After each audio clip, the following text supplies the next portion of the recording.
Hello बच्चों, let's see this question. The curve f of x equals to ax square plus bx plus c passes through the point 1, 3 and line for x plus y equals to 8 is tangent to it at the point 2, 0. The area enclosed by the curve y equals to f of x, the tangent line and the y axis is. So in this question we have the f of x, or we can say y. We have ax square plus bx plus c. Okay. तो ये हमारी first equation ये हमें यहाँ पर given है और ये एक पॉइंट से पास हो रही है 1,3 से। तो ये 1,3 से पास होगी तो इक्वेशन क्या बन जाएगी 3 equals to a plus b plus c. ये हमारी सेकंड इक्वेशन होगी। अब अगर देखें तो पॉइंट 2,0 जो है ये क्या कर रहा है, ये भी इस कर्व पे लाई कर रहा है। तो इस कर्व पे अगर ये पॉइंट लाई करेगा तो यहां से देखें अगर तो ये हो जाएगा 0 equals to 4a plus 2b plus C, which is our third equation. तो यहां से अगर हम इसे इक्वेट करें तो इसे लिख सकते हैं minus c equals to 4a plus 2b।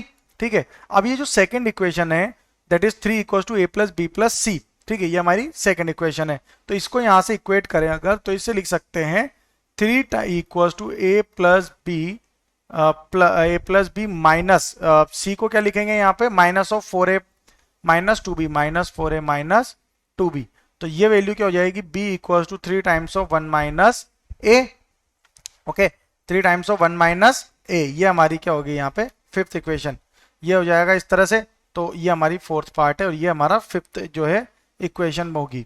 अब यहां से अगर देखें, ठीक है, आगे देखते हैं तो स्लोप ऑफ टेंजेंट क्या हो जाएगा यहाँ पे, स्लोप ऑफ टेंजेंट अगर इसका फाइंड करेंगे तो ये कितना होगा, इक्वल टू -4 होगा स्लोप ऑफ टेंजेंट, यानी कि तो जो टेंजेंट फाइंड कर रहे हैं हम स्लोप के लिए तो ये कितना आ रहा है -4 आ रहा है। तो ये हो जाएगा यहाँ पे therefore -4 equals to 4a plus B. ठीक है, अब इन इक्वेशंस को हम यूज करेंगे तो ये क्या हो जाएगा, a की वैल्यू क्या आ जाएगी यहाँ से वी कैन कैलकुलेट। ठीक है, तो यहाँ से एक इक्वेशन आ रही है, ये पूरी हमारी फर्स्ट इक्वेशन है। Then 3 equals to a plus b plus c आ रहा, तो यहाँ से हमने फाइंड करा b is equals to 3 times of 1 minus a।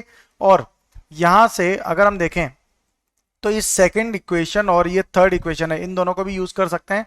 तो यहाँ पे भी हम c की वैल्यू क्या है, थर्ड इक्वेशन से ये यूज करेंगे तो c माइनस सी की वैल्यू क्या हो जाएगी 4a प्लस 2b हो जाएगा।